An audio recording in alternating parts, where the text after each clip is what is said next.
네, 조용찬의 미중 바로 알기입니다. 지난 11월 30일 단 하루 동안 외국인들은 우리나라 주식을 2조 4천억 원 이상 팔았습니다. 과거 같으면 주가 폭락 현상이 찾아왔겠지만은 개인들이 외국인 매물을 받아내면서 12월 들어 상승 랠리를 이어가고 있는데요. 오늘은 개인 투자자인 동학개미에 대한 얘기 나눠보도록 하겠습니다. 미중산업경제연구소 조용찬 소장과 함께하겠습니다. 안녕하십니까, 소장님? 예, 안녕하십니까? 네.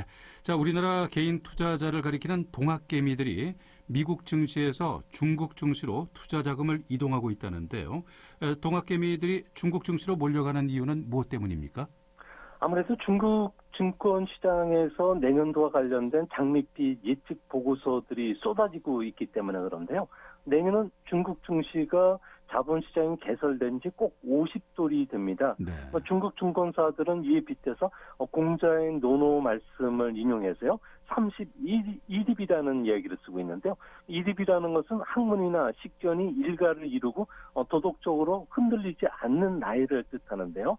아무래도 이유는 증시 주변에 풍부한 유동성도 많고요. 또 내년도부터 시작되는 14차 5개년 계획, 여기에 시장 개혁이 시작되는 만큼 앞으로 미국 증시를 뛰어넘는 상장 기업 숫자, 기업 공모 금액, 또 시가총액 면에서도 불맛같이 찾아올 수가 있기 때문에 투자 기회를 잡으라는 이야기를 하고 있는데요. 네. 제가 볼 때는 이는 아주 다분히 정치적인 접근인 것으로 보여집니다. 2022년도에는 시주석의 영구 집권이 시작이 되는데요.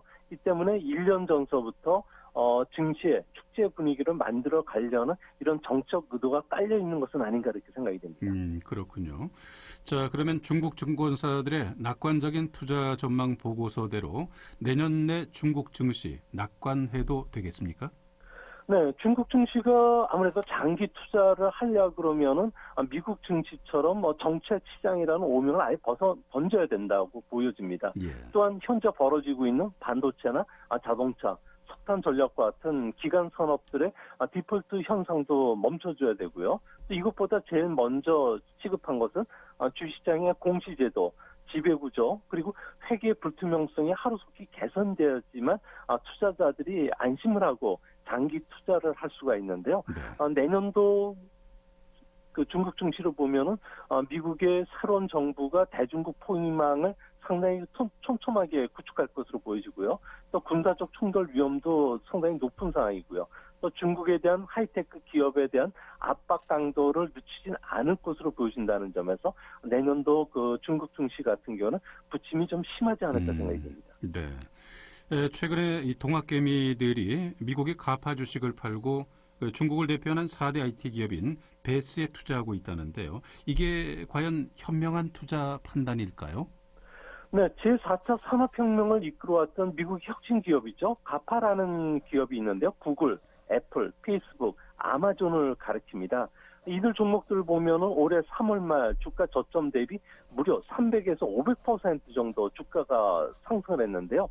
주가가 급등했던 만큼 당연히 가파 주식을 팔고 중국에서 가파 비슷한 혁신 기업을 찾기 위해서 동학개미들이 중국으로 지금 몰려가고 있는데요. 예.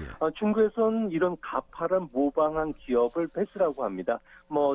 미국 말로는 욕조라는 뜻이 해당이 되는데요. 이게 바이두, 알리바바, 텐센트, 화웨이의 앞글자를 딴 네 자의 그 종합 글자라고 합니다.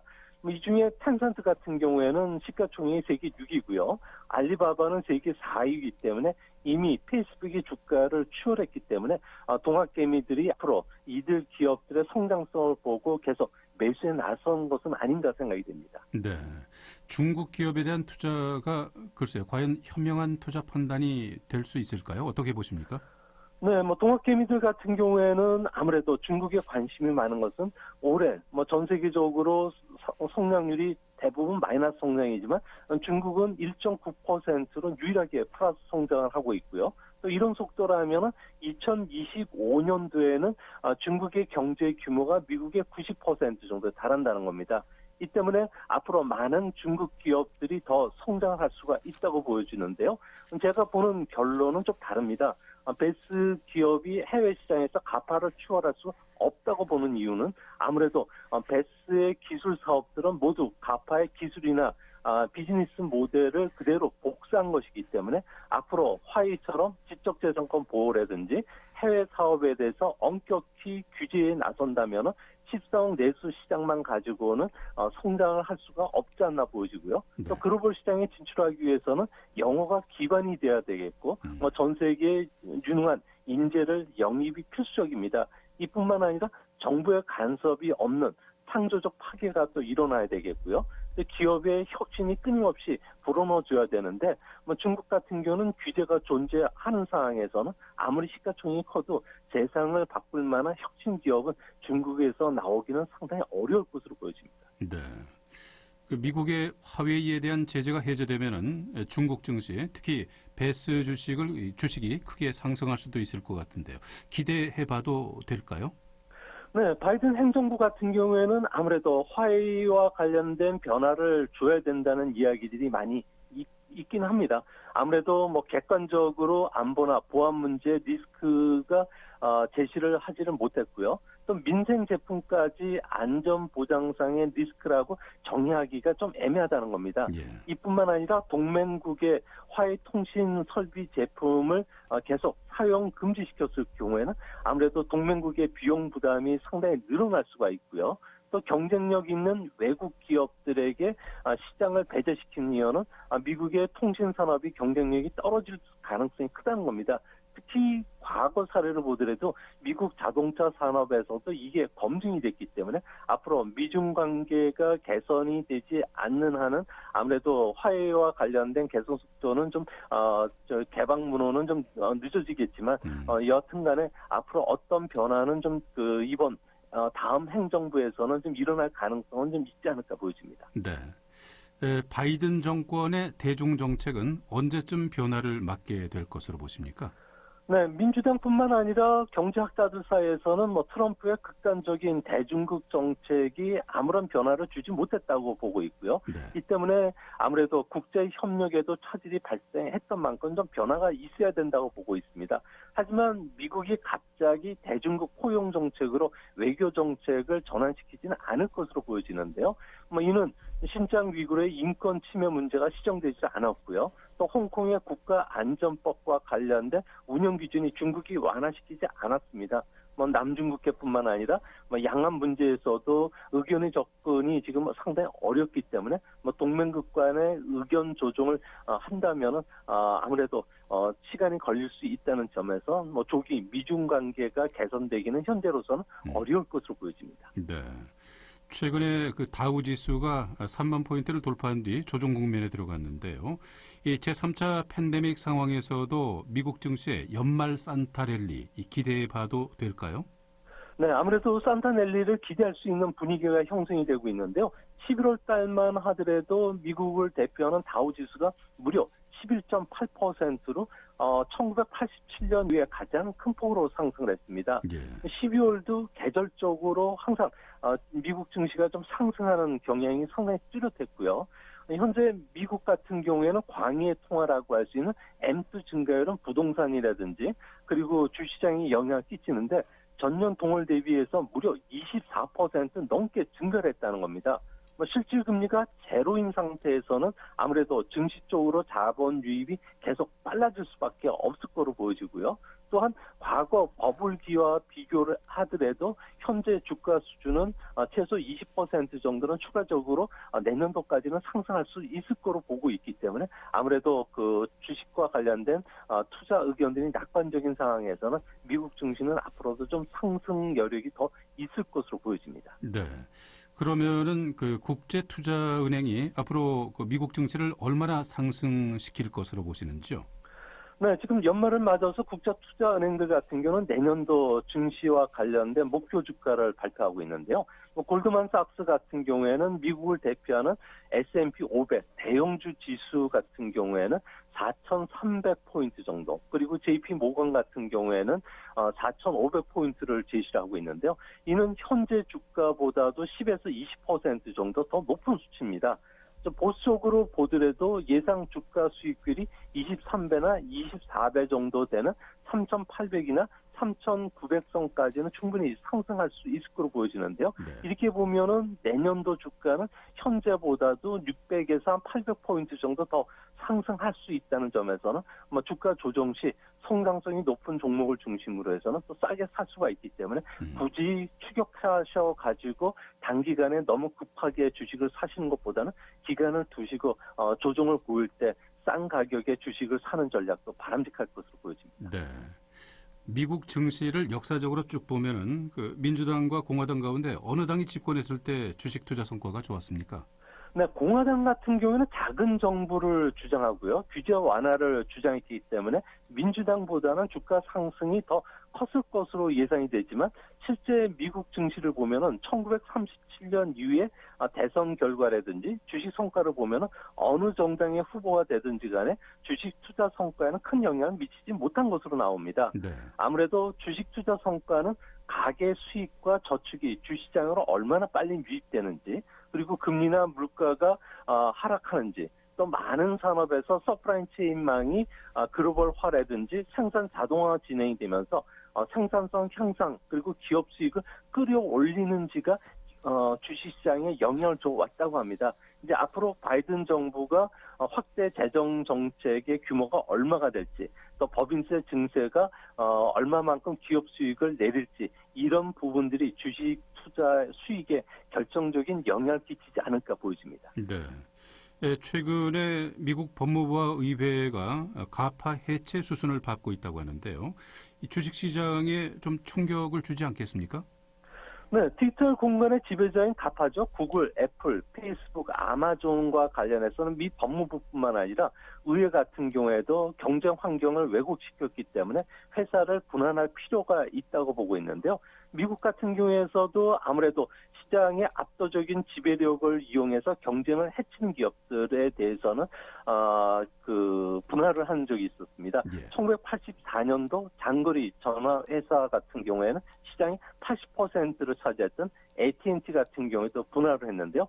이 때문에 연방거래위원회가 현재 조사하고 있는 페이스북, 아마존, 애플에 대한 분리 작업도 앞으로 좀 속도를 낼 가능성이 클 것으로 보여집니다. 네. 그러면 미국 정부가 가파를 정말 분할할 수 있을까요? 네, 국제 변호사들 이야기에 따르면 가파 기업 활동이 독점금지법에 의해서 분할될 가능성이 상당히 낮다고 보고 있는데요. 아무래도 과거 석유나 철강, AT&T과 통신회사들 같은 경우는 분할할 수 있었던 것은 국토라는 물리적 공간 안에서 기계 설비나 자원을 소유했기 때문에 공권력에 의해서 물리적 제어가 가능했다는 겁니다. 하지만 가파 같은 새로운 유형의 기업들 같은 경우에는 지식이나 데이터가 주요 투입 자원이 있고 또 사람들의 마음이 시장이 되기 때문에 아무래도 그 사람의 마음을 공권력이라는 힘에 의해서 직접적으로 제어를 한다는 것은 자유를 포병하는 국가에서는 허용이 되지 않아야 된다는 생각이 미국의 전체 그 의견이라고 합니다. 이 때문에 법정 소송전까지 가면은 분할 패소 확률이 상당히 높다고 합니다. 네. 우리 주식 시장을 보면은 지난 11월 마지막 날에 그 외국인들이 사상 최대 매도 공세를 펼쳤는데요. 이달 12월에 다시 외국인들의 순매수세가 유입될까요? 어떻게 보십니까? 네, 외국인들의 매도 같은 경우에는 MS 신흥국 지수 안에 그 한국의 비중이 좀 0.3%포인트 정도 떨어졌는데요. 예. 이 때문에 주가 급등에 따른 포트폴리오 조정 차원에서 매도 물량이지 한국을 추세적으로 매도를 하기 위해서 물량이 쏟아진 것은 아닌 것으로 보여집니다. 여전히 전 세계 투자자들 같은 경우에는 위험 자산에 대한 선호도가 최근 들어와서 상당히 계속 높아지고 있고요. 또 한국을 포함한 신흥국 증시 같은 경우는 통화가 워낙 강세이기 때문에 신규 펀드 자금들이 유입될 때마다 한국과 같은 성장성이 높은 시장 쪽으로 많은 자금들이 계속 유입이 될 것으로 보여집니다. 다만 12월이라는 그 연말을 앞두고서는 아무래도 밸런스형 그 뮤추얼 펀드 같은 경우에는 포트폴리오 내 주식과 채권 비중이 60대 40으로 유지시켜야 되는데 최근 주가가 급등하다 보니까 이 비중이 채권이 좀 오히려 낮아졌다는 겁니다. 예. 키 맞추기를 위해서라도 주식과 관련해서는 차익 매물이 쏟아질 것으로 보여지는데요. 이 때문에 연말에는 급등 종목을 중심으로 해서는 주가 변동성 확대에 주의할 필요가 있지 않나 생각이 듭니다. 네. 예, 증시가 상승하려면은 글로벌 경기 회복이 예상보다 빨라져서 기업 실적 개선이 좀 뚜렷해져야 할 텐데요. 코로나 팬데믹 상황에서도 세계 경제 회복이 빨라질 것으로 낙관하는 이유 무엇 때문일까요? 네, 세계 경기 회복과 관련해서는 아무래도 탄광의 카나리아라고 부르는 구리를 주시하셔야 되는데요. 경기와 관련된 민감도가 워낙 높기 때문에 그렇습니다. 구리 가격 같은 경우에는 2015년 이후에 최고치를 기록할 정도인데요. 아무래도 세계 공장이 중국에서 수입이 크게 늘어나고 있기 때문에 그렇습니다. 예. 또한 안전자산인 금이 떨어지고요. 또 상대 가격이 비교한 불이나 금의 가격을 보면 최근 들어와서 상승세가 가파라지고 있는데 이런 것은 2016년도 트럼프 행정부가 들어서면서 과감한 경기 대책이 있었을 때 이런 현상들이 일어났습니다. 주가도 당시에는 급하게 상승을 했었는데요.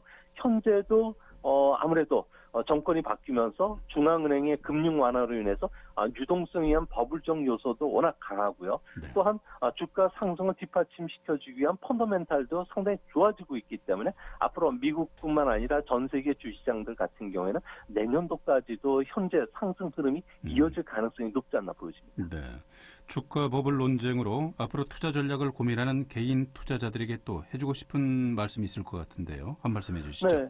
1963년도에 아카데미 여우 주연상을 받은 패트리시아 니드라는 여배우가 있는데요.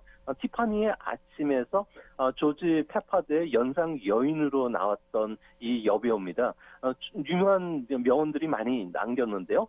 강하고 긍정적인 태도는 어떤 특효약보다 기적을 낳는다는 이야기를 했습니다. 예. 이제 앞으로 백신 실용화에 대한 기대감도 있고요. 정권 교체에 따른 경기 부양책 기대감들이 상당히 커지고 있기 때문에 앞으로 기업 실적과 개선과 관련된 여러 가지 호재가 많다는 점에서 주시장과 관련해서는 너무 비관적으로 접근하실 필요는 없을 것으로 보여집니다. 네.